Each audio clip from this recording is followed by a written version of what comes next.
उच्च शिक्षण घेणाऱ्या विद्यार्थिनींना कमवा आणि शिकाच्या धर्तीवर सीएसआरच्या माध्यमातून 5 लाख तरुण तरुणींना दरमहा 2,000 रुपये पॉकेट मनी देण्याची घोषणा राज्याचे उच्च व तंत्र शिक्षण मंत्री चंद्रकांत पाटील यांनी केली।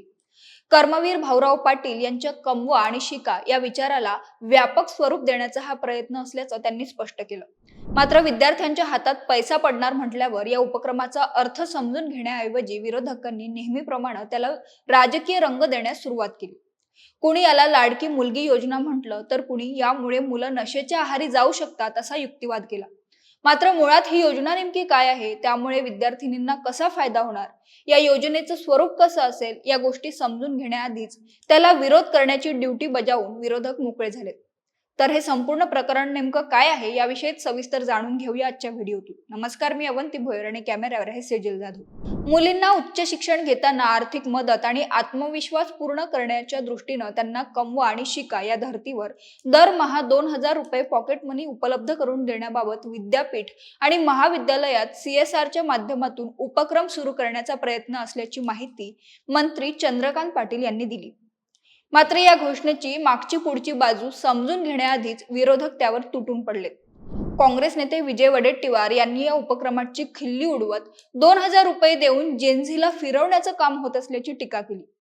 यशोमती ठाकूर यांनी तर 2,000 ऐवजी 25,000ची नोकरी द्यावी असा सल्ला दिला। मुळात विद्यार्थिनी शिक्षण घेत असताना त्यांना त्यांच्या छोट्या मोठ्या गरजा पूर्ण करता याव्यात, त्यांचे छोटे मोठे खर्च भागवता यावेत यासाठी त्यांना दरमहा 2,000 रुपये देण्याचा सरकारचा विचार आहे। शिवाय त्यांचं शिक्षण पूर्ण झाल्यानंतर त्याच्या बळावर साहजिकच त्यांना नोकरी मिळणार आहे। दुसरीकडे मनसे नेते अमित ठाकरे यांनी तर अजबच युक्तिवाद केलाय। पॉकेट मनी देण्याचं काम आई वडिलांचं आहे। जर आई वडिलांना पॉकेट मनी द्यायची नसेल पण ते सरकार देत असेल तर सरकार जबाबदारी घेणार का? समजा यातून मुलांनी नशा करायला सुरुवात केली तर मुलांना या वयात फुकट पैसे दिल्यानंतर त्यांना कमवण्याची इच्छा राहील का, असे प्रश्न अमित ठाकरेंनी उपस्थित केले। त्यांची ही प्रतिक्रिया विद्यार्थ्यांच्या क्षमतेवर अविश्वास दाखवणारी तर आहेच, शिवाय यामुळे त्यांची संकुचित मानसिकता ही उघड झाली। मुळात 2,000 रुपये म्हणजे विद्यार्थ्यांना फुकट पैसे वाटण्याची योजना नव्हे, हे शासनाच्या प्रस्तावातील सर्वात महत्त्वाचं सूत्र आहे। विद्यापीठांनी विद्यार्थ्यांसाठी कामाच्या संधी निर्माण करायच्या, त्याची नोंद ठेवायची आणि त्या कामाच्या माध्यमातून विद्यार्थ्यांना आर्थिक मदत मिळणार आहे।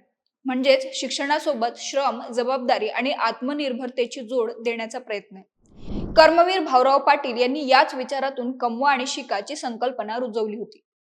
शिवाय 2,000 रुपये ही काही मोठी रक्कम नाही हे खरं, मात्र विद्यार्थ्यांच्या दैनंदिन खर्चात ती मदत ठरू शकते। विशेषतः आपल्या घरापासून लांब हॉस्टेलमध्ये राहणाऱ्या मुलींसाठी हे 2,000 रुपये देखील खूप जास्त असतात।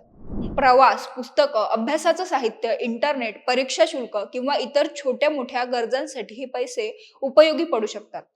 विशेषतः ग्रामीण आणि आर्थिकदृष्ट्या कमकुवत पार्श्वभूमीतील विद्यार्थ्यांसाठी शिक्षणासोबत थोडं उत्पन्न मिळवणं त्यांचा आत्मविश्वास वाढवणारं ठरू शकतं। कर्मवीर भाऊराव पाटील यांच्या कमवा आणि शिका या विचाराला व्यापक रूप देण्याचा हा प्रयत्न आहे। त्यामुळे त्याची टिंगल करण्याऐवजी त्यामागचा आत्मनिर्भरतेचा विचार समजून घेणं गरजेचं आहे। राजकारण करण्यासाठी सरकारच्या प्रत्येक निर्णयाला विरोध करणं सोपं असतं, पण कमवा आणि शिका ही संकल्पना रोजगाराला पर्याय नसून रोजगार क्षमतेकडे नेणारा मार्ग आहे, एवढं साधं गणित विरोधकांना समजून घेण्याची गरज आहे। तुम्हाला याबद्दल काय वाटतं ते कमेंट करून आम्हाला नक्की कळवा आणि महाएमटीबीच्या YouTube चॅनलला सबस्क्राईब करा। धन्यवाद।